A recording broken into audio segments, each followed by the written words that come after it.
Nous allons participer, vous et moi, à une mission à bord de ce Dash 8 des Forces armées canadiennes. Nous devons larguer du matériel de survie à un allié en détresse de l'autre côté, en territoire ennemi. Il est possible que la mission ne se déroule pas selon le plan prévu. Voici le personnel qui encadre la mission. Le capitaine Stéphane Bouchard agit comme commandant de mission. Son rôle, c'est d'évaluer ce que l'on appelle les éléments de situation chez l'ennemi. Il sera en communication constante avec les pilotes. Au radar maintenant pour l'opérer, c'est le caporal-chef Sean James. Son rôle est de repérer les cibles au sol et dans ce cas-ci, on sait que les alliés qui attendent l'aide sont situés près d'un barrage. Il y a beaucoup de petits lacs qui se ressemblent, qui peuvent être des mêmes dimensions. Fait que l'image radar peut être difficile à suivre pour quelqu'un qui n'est pas expérimenté. La basse altitude avec les régions montagneuses, il va arriver de la turbulence. Cet écran où je m'installe sert à l'instructeur chargé d'évaluer les pilotes.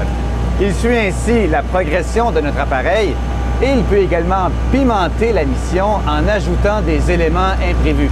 Ça peut aller d'un simple nuage d'orage jusqu'à des éléments plus machiavéliques, par exemple la proximité d'un véhicule ennemi ou même d'un missile ennemi.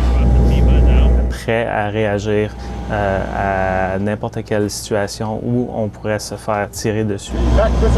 Toujours le danger de terrain ou obstacles comme des tours de téléphone. Les autres personnes dans l'équipage regardaient à travers les hublots pour pouvoir voir si... L'objectif est en vue, l'ordre de larguer est donné en anglais « drop ». Mission accomplie dans ce scénario-là, oui.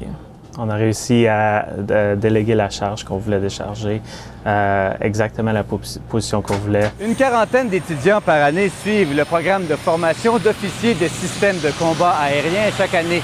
Et ceux qui réussissent le cours sont appelés à poursuivre leur formation sur des appareils plus performants. Jean Houle, TVA Nouvelles, Saguenay.